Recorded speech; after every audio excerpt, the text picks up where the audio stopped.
Hi everyone, Phil here with Sarros Landscaping, and we're getting ready to start this playground project. It's a little cold out. We're headed into December, so got my head warmer on, and I want to show you some of the details that are going to come up in this playground transformation, so stay tuned.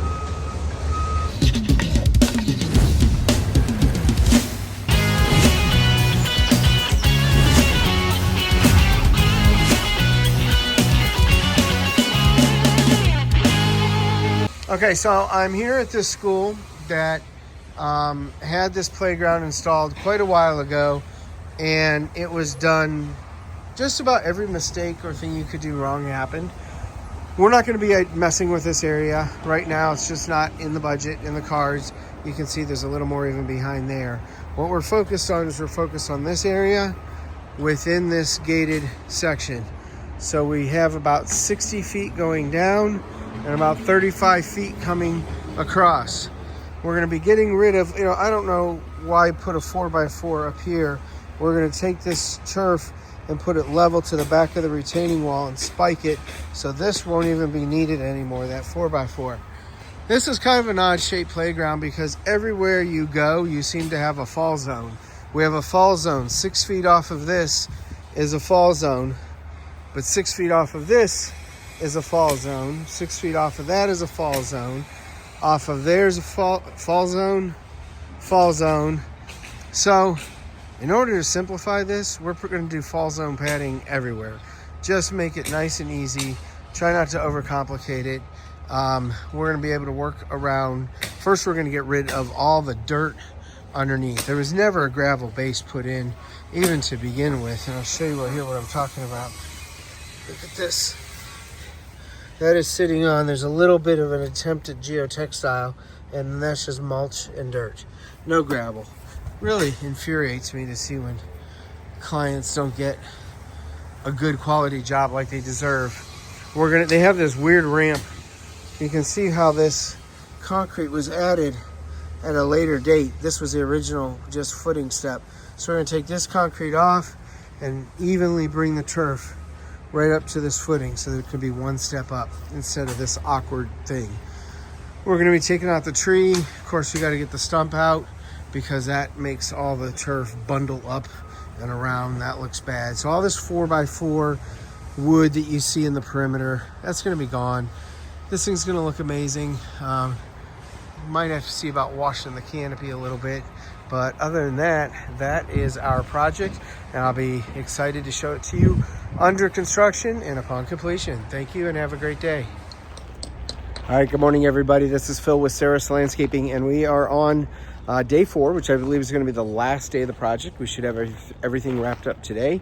We're finishing up this playground, and I'm going to give you some details, technical details, to help you understand what we're doing, why we're doing it, and how this is going to be finished completely to look amazing. So let's get started with that right now. Okay, here I stand in the playground area. I've hit this from a couple different directions, so you've had a chance to see. We still have our mountain trash, some toys out here, but this is the big part where the turf is actually going in. So what you're looking at here, this is what we do that is a little different than what our competitors do.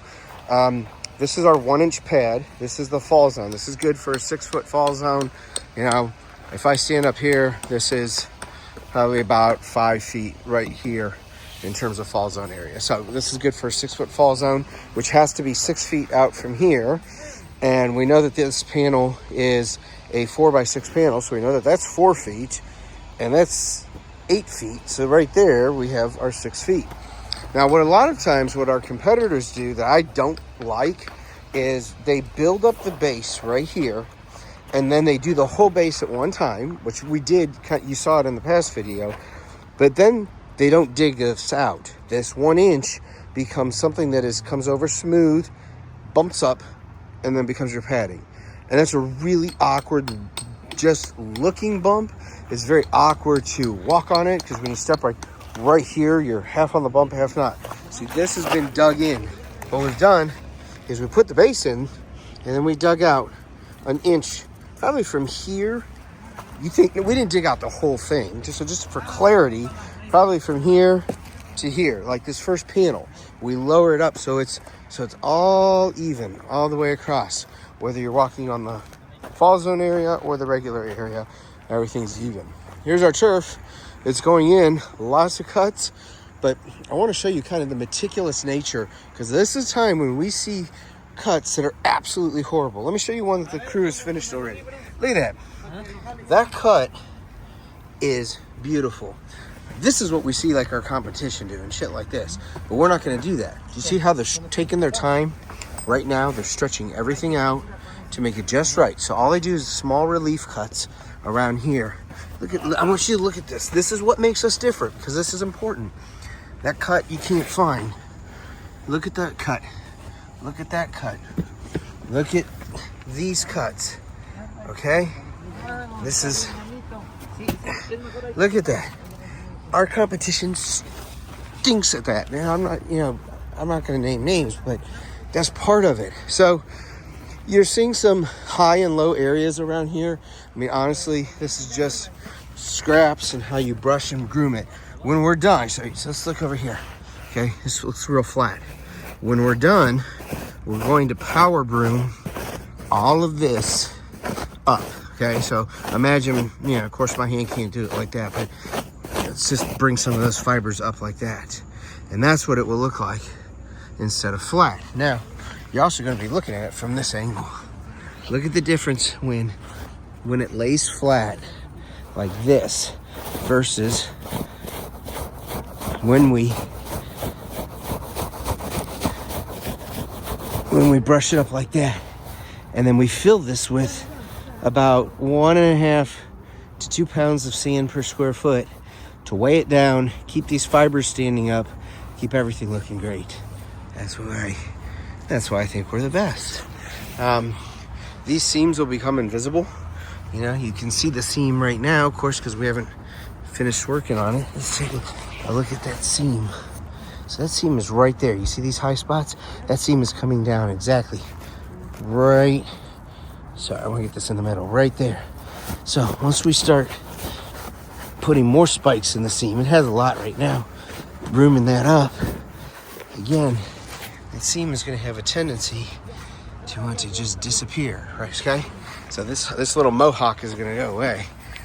And then around the perimeters, we have to work with what they have. They have aluminum fence chain link fence. I would love to, redo this fence. It wasn't in the budget, but we're going underneath it and taking it to the retaining wall. That way, by going underneath it, there's not like this little patch of gravel and leaves and stones that the kids are going to reach through the fence and pick up. It's all going to be anchored right to the line of the retaining wall on the side. So this brings us very close to the end. I'm not sure I'll have an actual complete photo end of it, but it does bring us very close to the end of the project. And we are going to be soft washing the canopy. And I hope that helps you understand a little bit more about what the difference is when you hire a company that knows what they're doing, that knows all the tricks, that knows how to make everything come together, versus when you hire a company that's $4,000 less, but you've never even actually asked yourself, what do they know that we don't know? Like, what's the difference in quality? And that's a huge thing. So yeah, spend more money with us. I mean, that's what I'm just going to say it like that. If you want to spend less money with the other guy, then have crappy, joints, and have areas that don't wrap around these posts nicely, and have people rush through it quickly. The base of the turf, there's the turf we took out. It's all trash. What this base was mulch and dirt. They did nothing. No stone, no gravel, no compaction, nothing. So all that, tens of thousands of dollars probably waste. And that was probably installed 3 years ago. And it's absolute crap. And so we want to give you the very, very best. And that's what you get when you hire us. And if our price is higher, then pay our higher price. And we will do it the right way. But we're not gonna do the game of like, well, this guy's $2,000 less, you need to come down. No, we're more because we take our time to do stuff like this. So that's how that works. Quality, we're BMW, we're Mercedes, we're McLaren, we're Lamborghini. We can, we do these, I mean, if you want a Chevy or you want a Kia or you want a Ford Escape, then hire that guy because they'll be half the price and you'll get quality that won't last 3 years. Thank you. Have a great day. Hi, everyone. Phil here with Sarros Landscaping, and thank you for taking the time to watch the video of the transformation of the playground at this school, My First Academy Montessori School in Alpharetta, Georgia, right off Old Milton Parkway. So, if you have children and you are looking for a place to send them during the day, perhaps while you work, check out My First Academy. The staff is absolutely phenomenal. They care deeply about the children, and they've made a great investment not only into the interior of the school, which looks immaculate, now to the exterior of the school where they have a beautiful new playground. So again, thank you for taking the time to watch this video. If you like more videos like this, please feel free to like and subscribe to our channel, and we'll keep putting out more content. That helps us reach new people. Thank you. Have a great day.